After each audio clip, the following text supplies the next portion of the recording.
또 계속해서 인을 떼기 합당한 자 이런 제목으로 하나님 말씀을 증거하고자 합니다. 다소 이 5장이 난해한 장이긴 하지만 반드시 우리가 이해해야 하고 또 이해하고 보면 그렇게 어려운 그런 내용이 아닙니다. 우리가 전전 시간에 이 스크린에 하나님의 그 보좌의 형상을 한번 들여다본 적이 있지요. 가운데 하나님의 그 빛으로 좌정하신 성부 하나님이 계시고, 그 다음에는 그 앞에는 네 생물들, 첫째 생물의 모양은 사자 같고, 그 다음에 두 번째 생물의 모양은 송아지 같고, 세 번째는 사람 같고, 네 번째는 독수리 형상과 같은 그런 네 생물이 하나님 보좌 앞에 시위하고 있고요. 그 다음에 그 하나님 아버지의 보좌 좌우에는 24장로들이 금멸관을 쓰고 하얀 흰옷을 입고 이 좌정에 있는 모습을 우리가 봤습니다. 근데 사도 요한이 성령의 감동함으로 자세히 보니까 보좌에 앉으신 하나님의 오른손에 책이 하나 있는데, 그 두루마리 형태로 된 이 책이 있는데 안팎에 글씨가 가득 써있는 그 글씨 책인데, 그 두루마리가 7인으로 인봉이 되어 있는 거예요. 인봉이 하나만 돼서도 우리가 떠들어보면 안 되잖아요. 떠들어보지 말 것, 편지에도 보면 아주 갈표 쳐가지고 이런데, 그러면 더 떠들어보고 싶은 게 죄 많은 인생들이죠. 그런데 한 인도 아니고 7개 인으로 실링이 돼 있어요. 그 실링 된 건 절대 떠들어보면 안 돼. 그래서 도대체 이 하나님의 오른손에 있는 이 책은 하나님의 구원 계획서입니다. 인류를 구원하시기 위한, 아니 온 세상을 구원하시기 위한 하나님의 이 구원 계획서인데, 지금 화면에 이렇게 떠 있는데 다시 한번 보실까요? 더 선명한 것 같은데 보이십니까? 네. 그 앞에 그 해계망측한 네 짐승들, 오늘 아주 화면이 선명한 것 같은데, 각 짐승들은 날개가 각각 6개씩이 달려있죠. 그 다음에는 좌우에는 24장로들이 금관을 쓰고 앉아있고요. 한가운데는 하나님이 보이세요? 안 보이세요? 그 보좌에 하나님이 안 보이시는 거예요. 오늘 이 사진을 그대로 띄워놓으면 좀 좋을 것 같습니다. 참고가 많이 되겠어요. 그런데 지금 보좌 오른손에 책은 보이나요? 보좌의 오른손, 하나님 오른손에 책을, 두루마리 책을 들고 있었다고 했는데, 그 두루마리 책이 7개의 실링, 인이 인쳐졌단 말이에요. 아마 잘 안 보이는 것 같아요, 여기서는.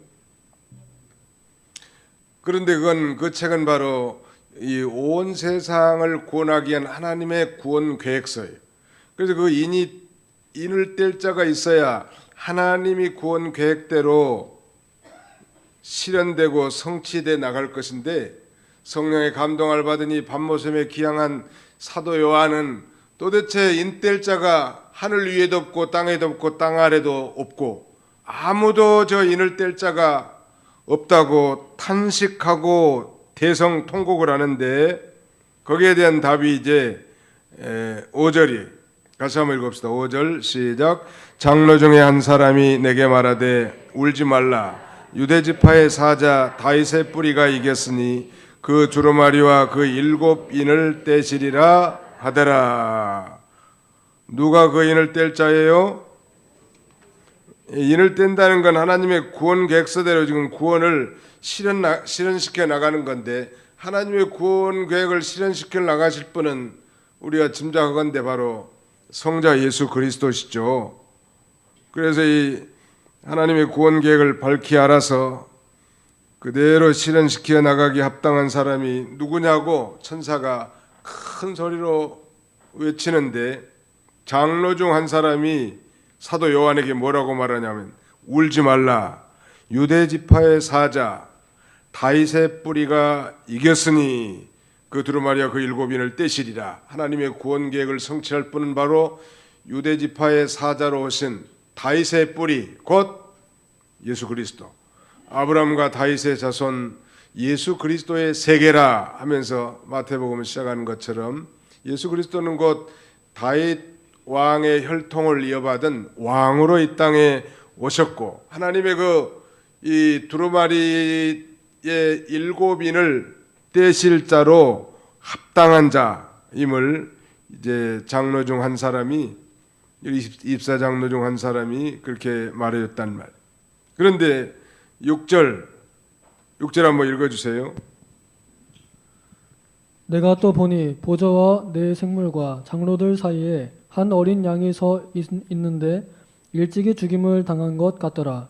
그에게 7뿔과 7눈이 있으니 이 눈들은 온 땅에 보내심을 받은 하나님의 7 영이더라. 예, 요한은 이 장로의 말을 들은 후에 보좌와 네 생물과 장로들 사이에 한 어린 양이 서 있는 것을 보았습니다. 이 어린 양은 바로 이 장로가 설명한 소위 이긴 자, 즉 그리스도인데, 왜 어린 양으로 나타났을까? 그건 바로 예수님께서 장차 속죄 제사의 제물이 될 것을 가리키는 것이죠. 우리도 그 피로 속죄함 얻었네 그랬는데, 이 세례 요한이 증거하는 것처럼 보라 세상 죄를 지고 가는 하나님의 어린 양이로다. 예수님을 어린 양으로 표현한 것은 예수님이 구약시대에 이 속죄의 제물로 어린 양이 쓰임 받은 것처럼 예수님 인류의 죄를 대속하기 위해서 어린 양으로서 속죄의 제물이 되실 것을 가리키고, 그러므로 어린 양이라고 이렇게 표현했는데, 어디에 위치해 있는가? 어린 양의 위치는 보좌와 생물과 장로들 사이에 서 있었다는 거예요. 그러니까 한번 자세히 보세요. 저 그림에서 보면 좌우에는 장로들이 이렇게 앉아 있고, 그 앞에는 네 생물이 있고, 그러니까 보좌와 네 생물과 장로들 사이니까 한 센터 거기에 있을 것 같아요. 이 그림에는 안 나오죠? 어린 양이 나오나요? 안 보이는 것 같은, 내가 볼 때는. 마음씨가 나빠가지고 안 보이는 것 같아 보니까.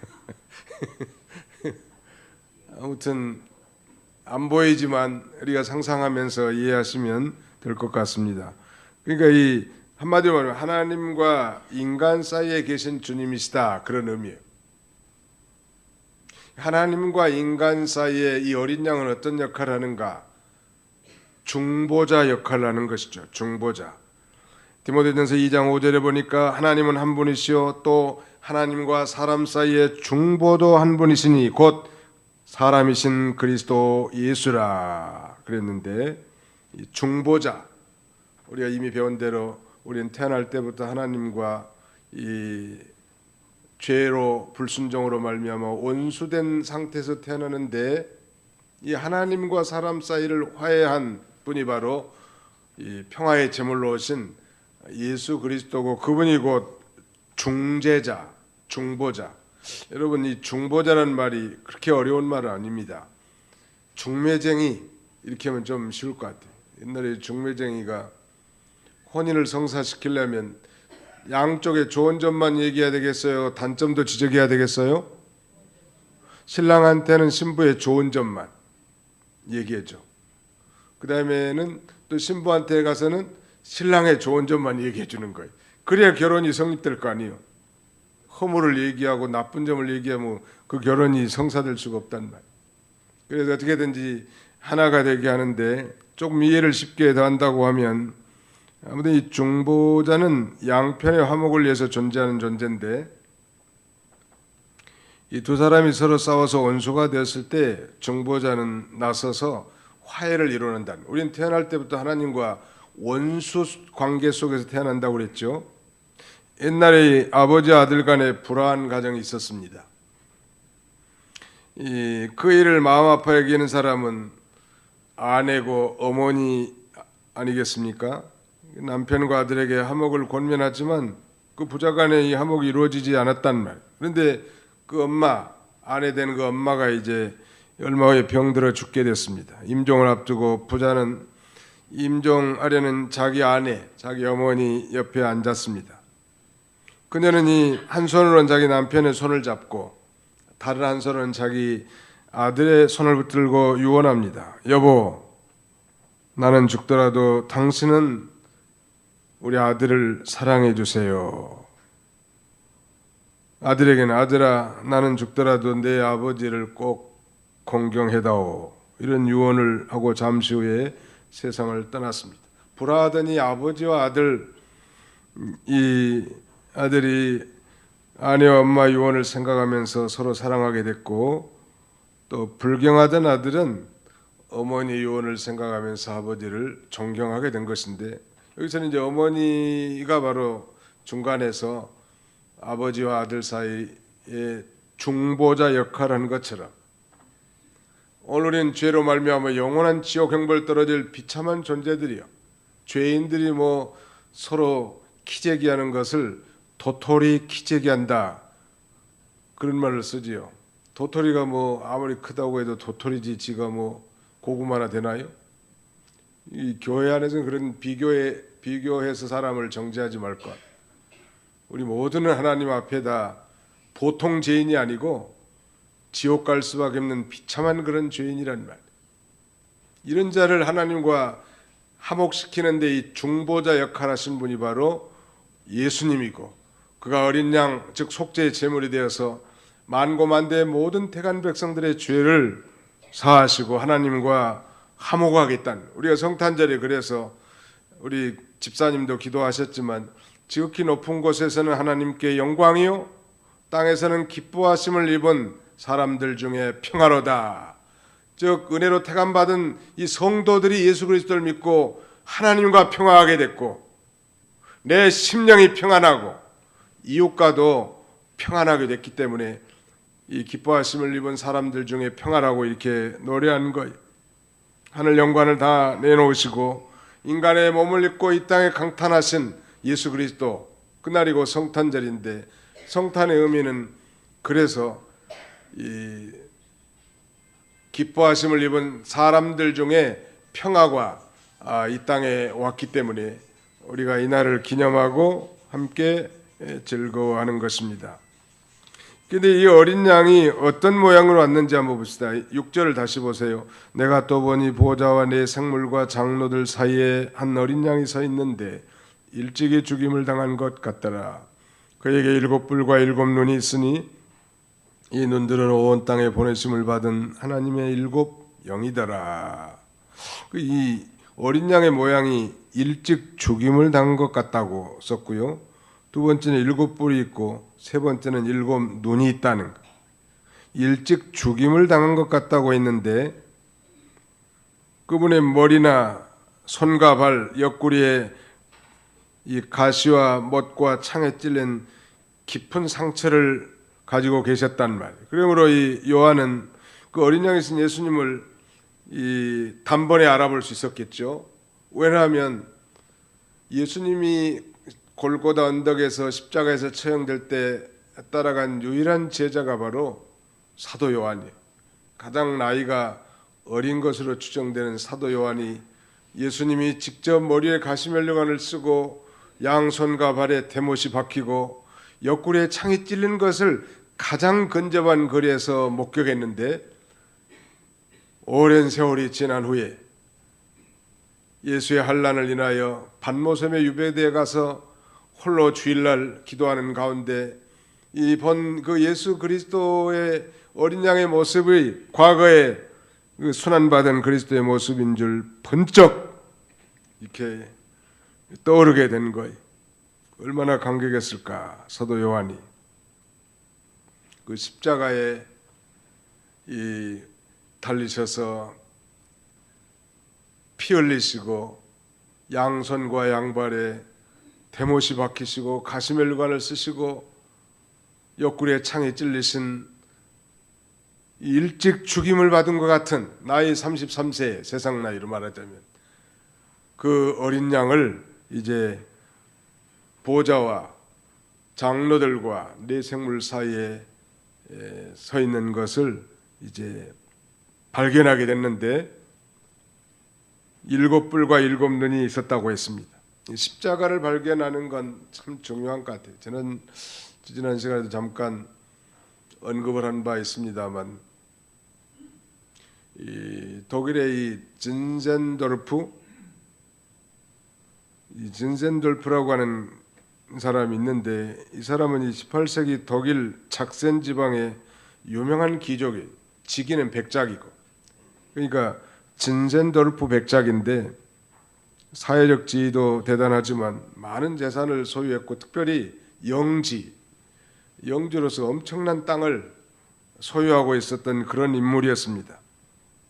그런데 그가 어떤 박물관, 미술관에 들어가서 구경하다가 우연히 예수님이 십자가에 못 박히신 그 초상화를 대하게 됐다는 거예요.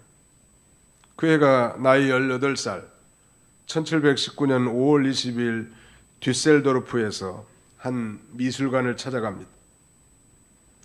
운명하신 예수님의 머리에는 굵은 가시로 만든 관이 쓰여 있고 이 그림이 그 찔리신 상처에서는 붉은 피가 얼굴로 방울방울 흘러내리는 모습이고 이 그림의 제목이 에코 호모 이런 말인데 우리말로 번역하자면 이 사람을 보라. 그래놓고 그 밑에 설명하기를 나는 너를 위해 이것을 했건만 즉 몸을 버렸건만 너는 나를 위해 무엇을 했느냐. 그야말로 가슴이 뜨끔한 이 글을 보고 그는 위대한 회심을 하게 됩니다.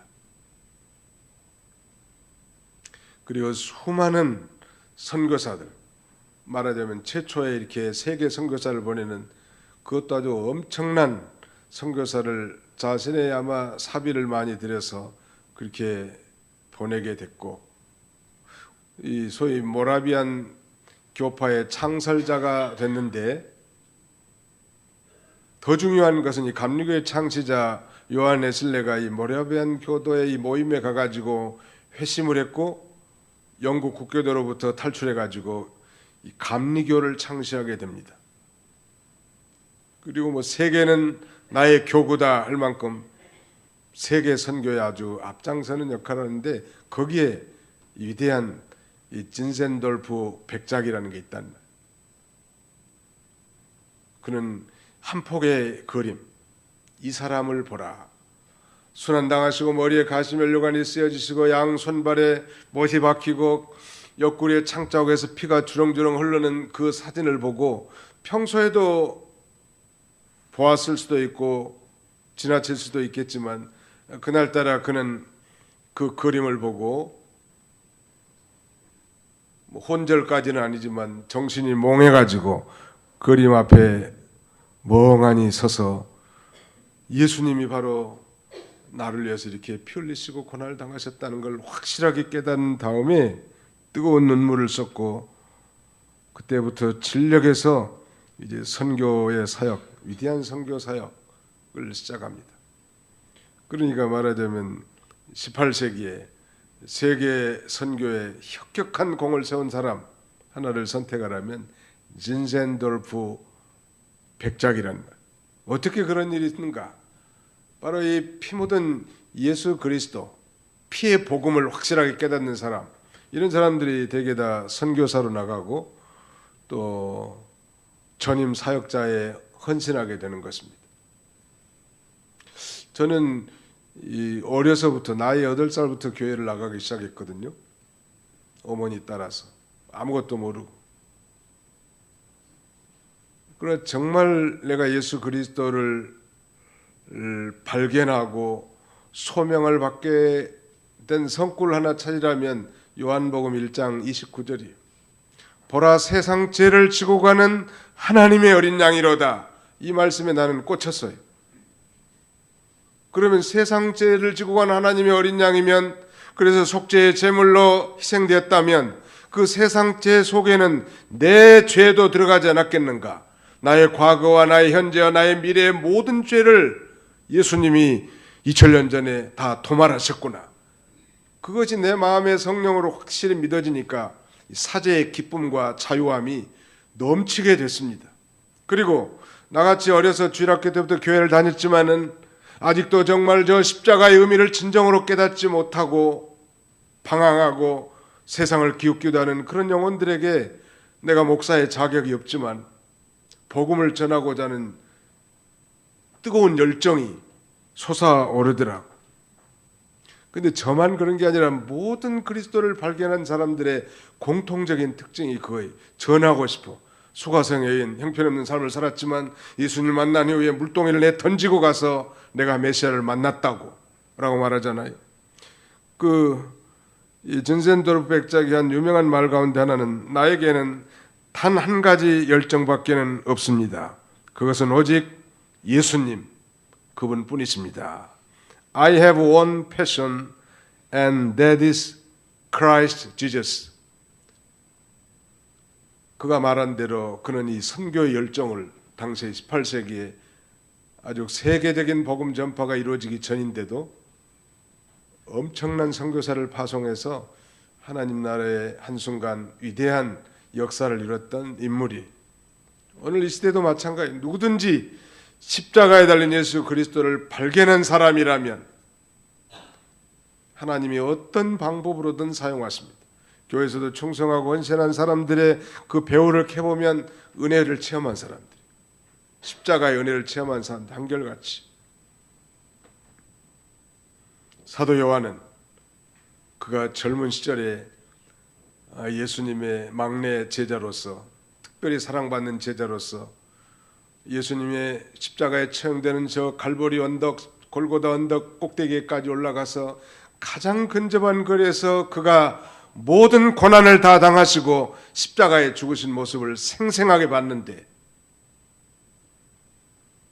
바로 이 하나님의 보좌와 환상 가운데 24장로들과 네 생물 사이에 일찍 죽임을 당한 것 같은 어린 양 예수가 거기 서 계시는데, 일곱 눈과 일곱 뿔이 있더라니. 뿔은 권세를 가리키고 일곱 눈은 일곱 영, 성령을 가리킵니다. 예수 그리스도는 그야말로 모든 권세를 다 가지시고 완전한 성령의 충만함으로 하나님의 일을 이루어나갔습니다. 하늘 보좌와 모든 영광을 다 내놓으신 예수님께 성부 하나님이지 모든 권세를 다 주시죠. 그래서 예수님이 승천하기 전에 하늘과 땅의 모든 권세를 내게 주셨으니 그러므로 너희는 가서 모든 족속으로 제자를 삼아 아버지 아들과 성령의 이름으로 세례를 주라고 이렇게 명령하잖아요. 하늘과 땅의 모든 권세, 그게 바로 뿔과 같은 일곱 뿔이고요, 일곱 눈, 이건 말로 일곱 등불과 같은데, 바로 이 성부 하나님 보좌 앞에 일곱 눈이 있다고 하지 않았습니까? 이 눈들은 온 땅에 보내심을 받은 하나님의 일곱 영이더라.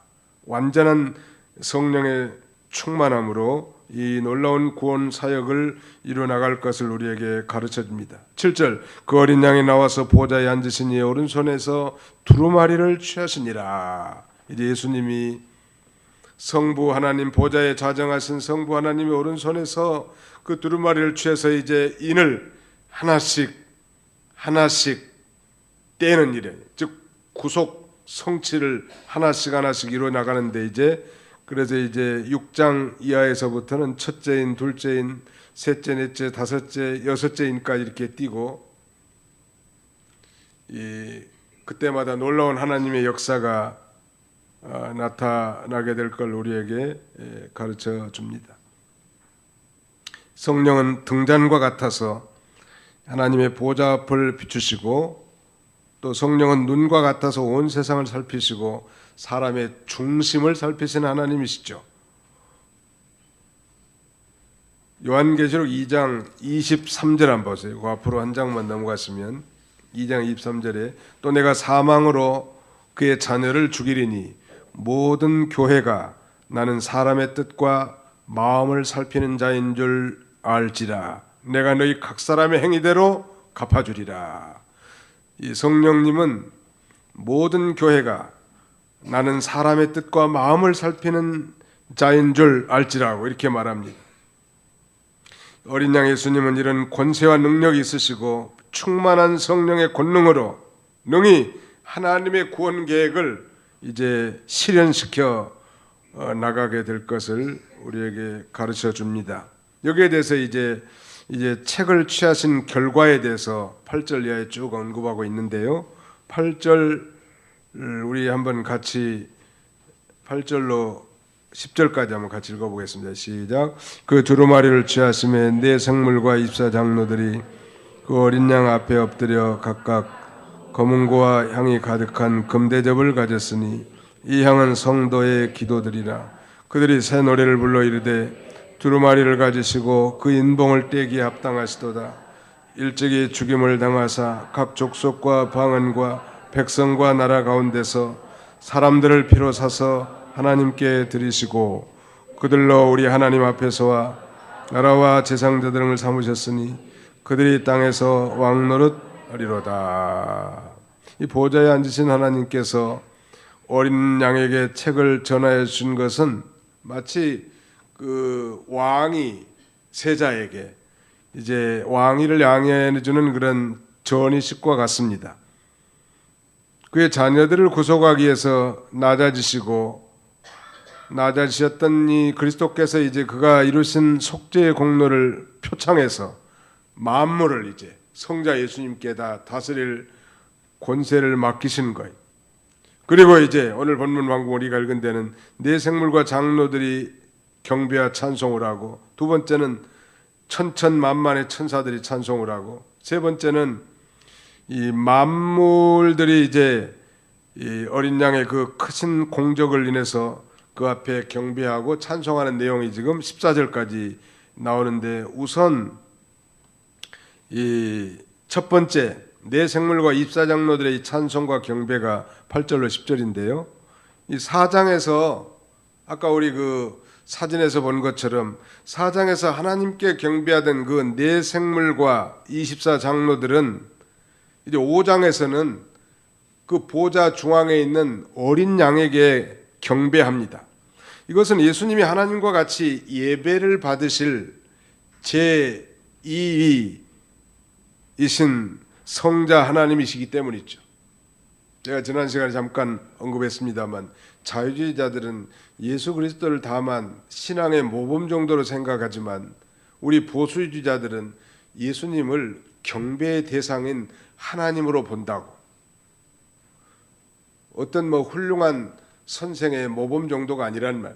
예수님은 하나님이시고 경배받으실 대상인데, 바로 이 네 생물과 입사장로들이 성부 하나님을 찬양하고 경배했는데, 이제 여기서는 바로 이 입사장로들과 네 생물이 중앙에 있는 어린 양이신 성자께 경배하고 찬송을 하는데, 어떻게 하는가 그걸 좀 살펴보려고 합니다. 8절 상반절에 자세히 보시면 그 두루마리를 취하시면 네 생물과 입사장로들이 그 어린 양 앞에 엎드려, 마치 동방 박사들이나 그 다음에는 밤에 잠을 자지 않고 야경하면서 자신의 직무를 충실한 깨어서 메시아를 기다리는 목자들이 그 아기 예수를 찾아와서 엎드려 경배하는 것처럼 이 입사장로들과 네 생물들이 엎드려서 어린 양 앞에 경배하고 있는 거예요. 다시 한번 그 그림 한번 봅시다.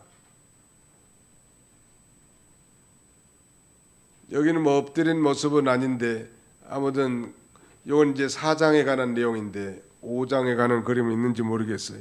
5장에서 그렇게 엎드려 경배했는데, 여기서 우리가 배울 수 있는 것은 소위 겸손의 예배. 하나님 앞에 우리가 예배할 때는 겸손한 마음으로 예배 드려야 될 걸 가리킵니다. Fell down before the rams, 즉 그 어린 양 앞에 거꾸로 졌다는 거예요. 우리 하나님이 받으신 예배는 겸손의 예배.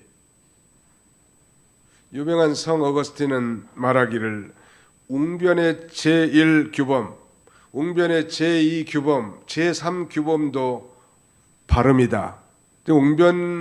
웅변에 뛰어나고 탁월한 재능을 갖는 사람이라면, 웅변을 하는 사람이라면 제1, 2, 3규범도 다 발음이 정확해야 된다는 거예요. 이와 같이 오늘 우리의 이 기독교의 제1, 제2, 제3규범은 바로 겸손이다. 그렇게 갈파했습니다. 첫째도 겸손이고 둘째도 겸손이고 셋째도 겸손이라는 것. 하나님은 겸손한 자 찾으시고 겸손한 자 예배를 받으시고 겸손한 자의 기도를 들으신 하나님. 여러분 기억하시죠? 누가복음에 나오는 이 바리새인들의 기도와 세리의 기도. 누구의 기도를 받으셨나요? 당연히 세리의 기도를 받으셨죠. 바리새인들은 자칭 의인이라고 하고 율법의 계명들을 철저하게 지키고 오히려 자신의 선행을 자랑했지만 세리들은 뭐 예부적으로도 민족적 반역자고 아주 죄인으로 취급당했을 뿐만 아니라 세리는 머리도 들지 못하고 다만 자신을 불쌍히 여겨달라고 탄원한 그의 겸손의 기도를 하나님이 들으시고 의롭다고 인정해주지 않았습니까? 이처럼 오늘 우리가 드린 예배의 제1규범은 겸손이라고 할 수 있습니다. 모든 예배자들은 겸손함으로 드리는 거예요. 내 마음이 겸손해졌는지 안 해졌는지 늘 점검하는 게 좀 필요할 것 같아요. 왜냐하면 늘 교만한 사람이 있는 게 아니고 늘 겸손한 사람이 있는 게 아니란 말. 겸손하다가도 교만해지기가 쉽고 또 교만하다가도 회개하면 또 겸손의 길을 걸어갈 수 있으니까 우리가 하나님 앞에 진짜 교만할 근거는 아무것도 없어. 그저 머리도 들지 못할 정도가 돼야 정상이라고. 주여 불쌍히 여겨 주옵소서. 긍휼을 위해 호소할 뿐이란 말. 자, 우리 이사야 57장 15절 다 찾아서 한번 읽어봅시다. 이사야 57장 15절. 이사야 57장 15절 찾아서 한번 같이 읽어보겠습니다. 이사야 57장 15절 시작. 지극히 존귀하며 영원히 거하시며 거룩하다 이름하는 이가 이같이 말씀하시되 내가 높고 거룩한 곳에 있으며 또한 통회하고 마음이 겸손한 자와 함께 있나니 이는 겸손한 자의 영을 소생시키며 통회하는 자의 마음을 소생시키려 함이라. 우리 하나님은 높고 거룩한 곳에 있는 존귀한 분이시지만 동시에 통회하고 그 마음이 겸손한 자와 함께 하시는 하나님이시란. 그러므로 우리가 겸손해야 된다. 그 다음에 두 번째는 8절 하반절에 보면 검은고와 향이 가득한 금대접을 가지고 경배했다고 했습니다.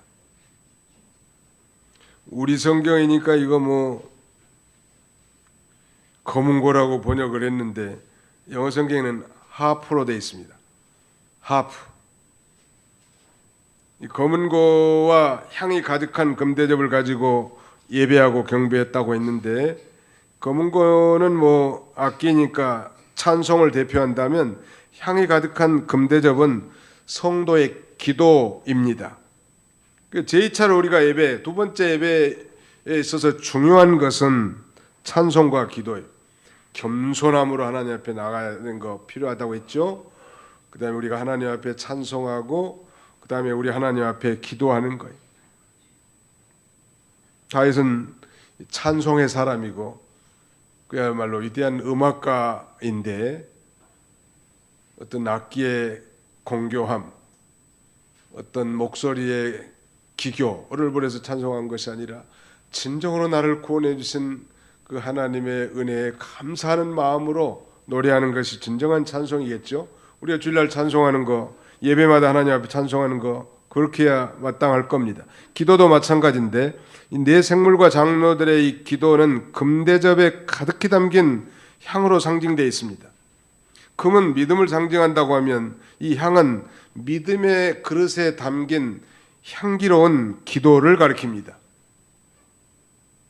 즉 믿음의 기도 드리라는.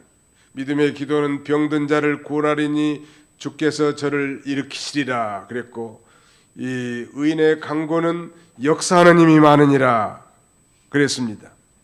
기도에도 이렇게 하나님이 기뻐하시는 기도가 있고 하나님이 원하지 않는 기도가 있죠. 의인 모세의 기도를 들으셨고 엘리야의 기도를 들으신 하나님께서는 악을 행하면서 드리는 기도는 안 들으세요. 잠언 15장 8절에는 이렇게 말씀합니다.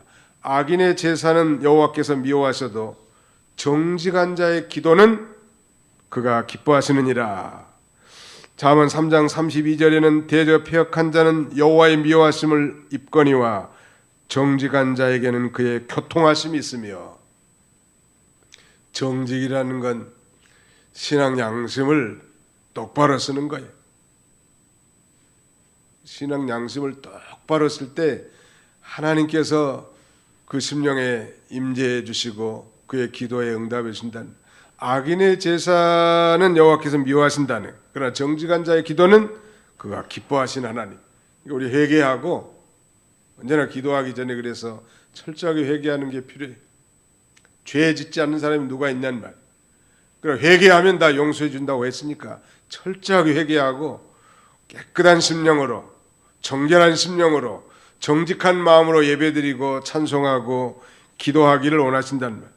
이사야 1장 15절에 보니까 너희가 손을 펼 때 내가 내 눈을 너희에게서 가리우고 너희가 많이 기도할지라도 내가 듣지 아니하리니 이는 너희 손에 피가 가득함이라. 악을 행하고 아무리 하나님 앞에 회개치도 않고 뭐 기도하고 간구하면 그거 들어주겠냐는 말. 설교도 마찬가지더라고. 누구하고 뭐 불화한 관계가 있는데 설교를 은혜롭게 잘한다. 이상한 일이죠. 그것은 비정상이다. 부부싸움하고 뭐 나는 이 부부싸움에서 이겨본 적이 없어요. 지금까지. 앞으로도 이길 생각 안 해. 아예 포기했다.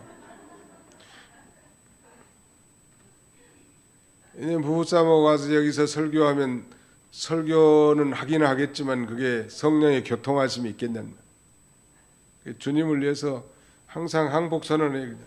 천부에 의지 없어서.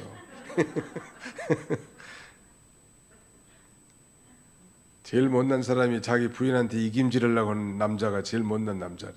많이 쳐주라.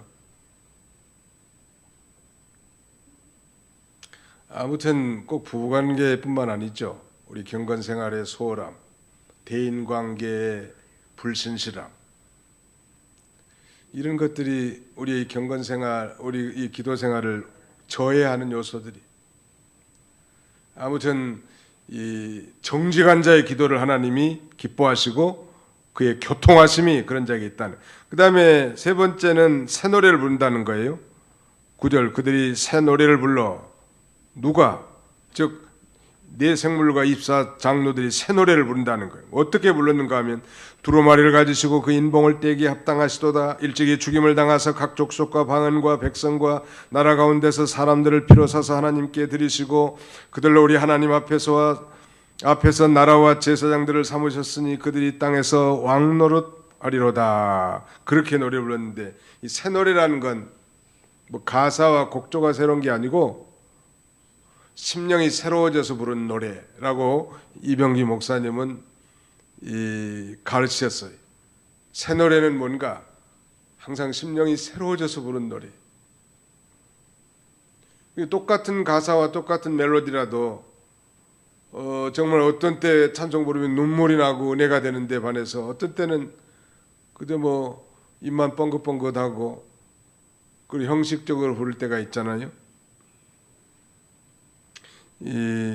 그러므로 구원의 확신을 가진 사람, 중생의 체험을 가진 사람, 이런 사람이 부르는 찬송과 아직 구원의 확신이 없이 부르는 찬송은 전혀 차원이 다르다고 봐요.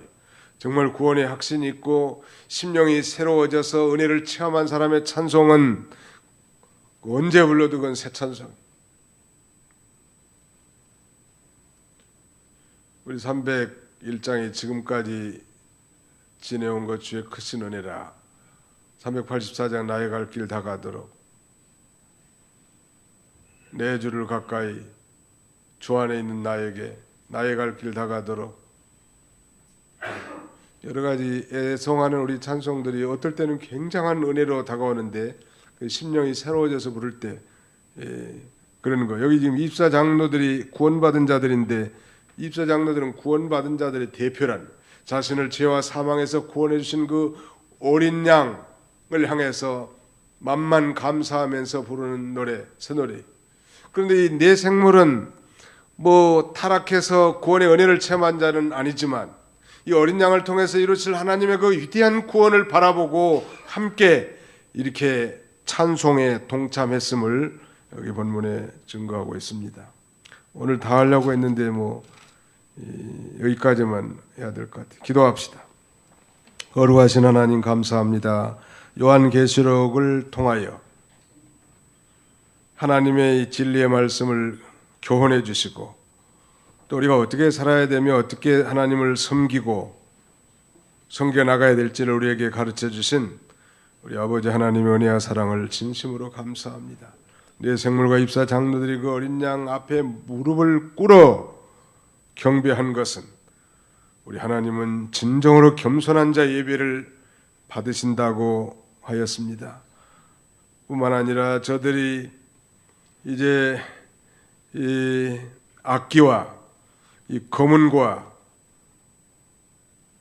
향을 가득히 담은 이 금대접을 가지고 저들을 하나님을 섬겼다고 했는데 이는 하나님 앞에 정말 이 찬송과 믿음의 기도를 통하여 하나님 앞에 하나님을 섬기는 걸 우리에게 가르쳐 줬습니다.